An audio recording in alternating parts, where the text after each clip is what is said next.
good morning guys. Ito po ang iyong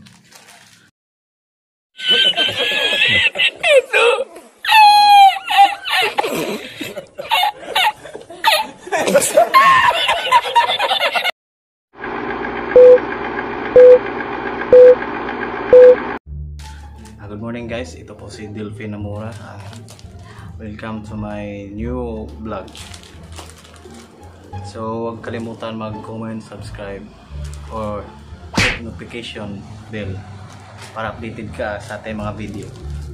So guys, dumating na po yung order natin na Takasago Mono Shop. So nakarating lang po ito. In-order po ito sa Shopee. So i-unbox natin to guys. Tingnan natin kung may damage ba or scratches or ini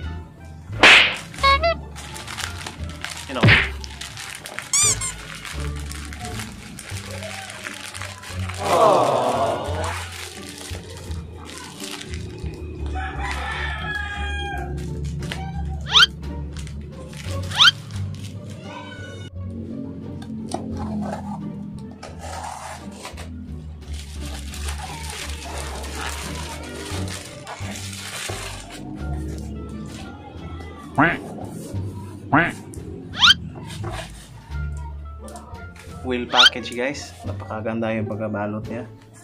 Ayan. Napaka sealed.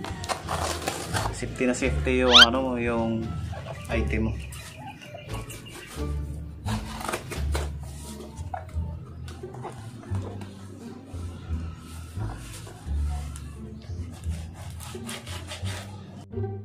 One minute 37.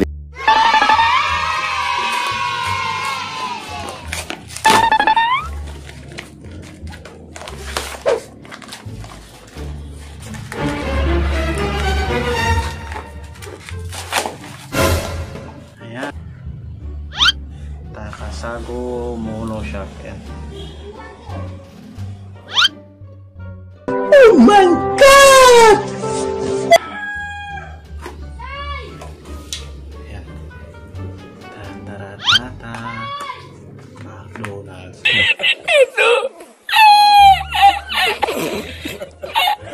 Wow. Wheel seal guys. Yan lang. Titingnan mo, napaka safety na item kasi may yan.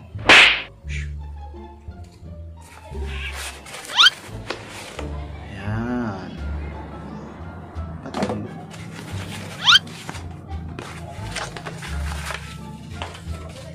Takasago Mono siya. Yan guys.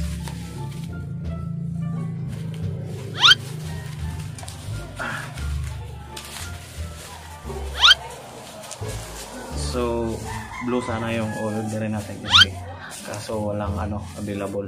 So, ito na lang. Kulay rin. Ayan. Napakaganda guys. Wow! Wow, wowie! Oh my God! Ito guys, kasalo muna siya para sa sniper natin to. Kasi nakabili ako nung dati nung mga mumurahin lang nga muna siya. Napaka tigas, napaka matalino sa bangkingan or takbo ng 100 km. Ayan. So naisipan ko magtakasago kasi maganda yung comment sa Takasago eh. Ayan. Ayan guys. May siya. May nakalagay dyan sa ilalim. Heavy duty Takasago. Ayan. So i-update lang ko kayo guys kapag ikakabit ito. At guys, i-compare natin yung price niya sa original na Mono Shop. So ito guys, ng konti yung Takasago. Ayan guys.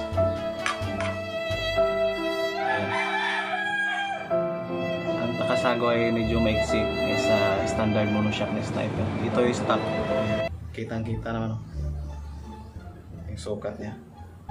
Mas mataas ng konti. Ano? Yan. Ang Takasago pala guys, may adjuster siya. Ayan. May nakita ko kasi, may trade pala siya dito guys. May trade yan. Hanggang dito pa yung trade. So, pag nilambutan nyo, iikot mo lang hanggang doon para mas malambot. Kung gusto nyo na malambot. Kung mas mabigat kayo at pang ito isang taon lang binibigay na yung standard mono siya. Siguro mas komportable ako sa Takasago,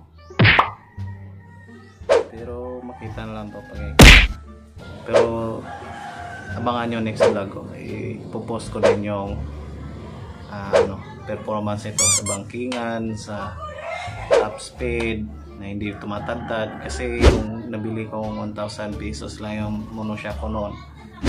Yung nakakabit ngayon, pag abot ng 100 km per hour, Oh my God! or yung motor ko tumatalbog, kaya bala ko palitan. Kadalasan din guys, yung mga comment doon sa Shopee nitong Takasago, may mga scratches daw. Ito na tsambahan or ayun, wala scratches. Napaka brand new, napaka linis, napaka sulit. So hindi lahat siguro na naka-order na Takasago na mas mataas sa stock, kasi ang Takasago na to is mas maiksi kaysa original na mono siya ng Sniper 150. Ayan. So ayan, i-update na lang ko kayo guys kapag ikakabit. Bye bye, stay tuned. Oh my God! Video sa ukat dyan.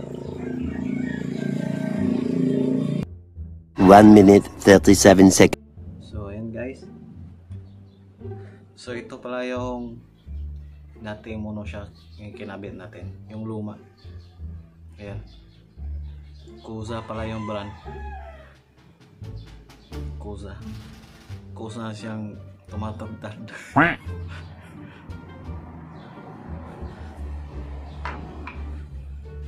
Si Kusa at si stock mono shock is kasing taas lang siya. Yan guys. So para sa akin guys, na-test ko naman yung Takasago, kaso hindi natin ma-judge kasi hindi pa natin experience na mag-banking kung ano yung performance niya, di ba tumatalbog. Kasi ito tumatalbog to madidisgrasya ka talaga kapag pinipilit mo, di kagaya ni stock. Pero si Takasago na-experience ko parang stock lang siya. Ni-try ko sa sa pagdadrive, parang stock lang siya. Hindi naman siya matigas, parang medyo malambot lang gaya ng stock. So para sa akin okay yung Takasago, pero ma-judge natin yan kapag ma-try na natin sa long rides. So guys, abangan nyo ang next vlog ko, yung masabi ko sa Takasago versus sa stock mono siya. Bye bye, thanks for watching.